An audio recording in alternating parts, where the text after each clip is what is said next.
जय भोजपुरी रउआ लोग से एगो निहोरा बाकी लाल रंग के सब्सक्राइब बटन के दबा के भोजपुरी फैंस क्लब से जुड़ जाए जा और ये घंटी वाला बटन के दबा के भोजपुरी के सब जानकारी बिल्कुल फ्री में मोबाइल पे पाई जा।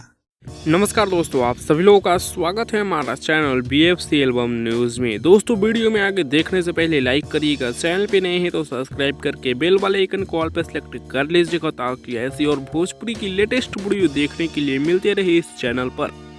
दोस्तों, आज सुबह में 9 बजे रिलीज किया गया है भोजपुरी के पावर स्टार पवन सिंह जी का काफ़ी ज़बरदस्त और काफ़ी शानदार गाना लोई के टोई का फुल वीडियो सॉन्ग, जिसका ऑडियो काफ़ी दिन पहले ही वायरल कर दिया गया था।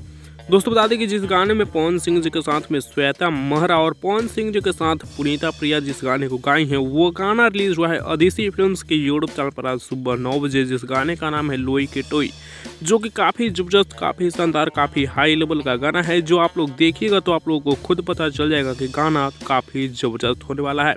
वैसे दोस्तों, बता दें कि इस गाने को बहुत ही छोटे चैनल पर रिलीज़ किया गया है, जिस चैनल पर लगभग 2 लाख सब्सक्राइबर भी कंप्लीट नहीं हुए हैं। इस चैनल पर रिलीज़ होने के बाद भी काफ़ी अच्छा रिस्पांस के साथ ये गाना आगे बढ़ रहा है वायरल। इस गाने को अभी तक आप लोग सुने कि नहीं, आप लोग अपना राय नीचे कमेंट्स में ज़रूर दीजिएगा। वैसे सुन लिए हैं तो नीचे कमेंट में बताइएगा कि आप लोगों को गाना कैसा लगा है, और नहीं सुने हैं तो आदित्य फिल्म्स के यूट्यूब चैनल पर जाकर एक बार जरूर सुनिएगा। तो इस वीडियो में इतना ही, मिलते हैं हम आप लोगों से नेक्स्ट वीडियो में नए अपडेट के साथ। बने रहिएगा आप हमारे चैनल BFC एल्बम न्यूज़ के साथ।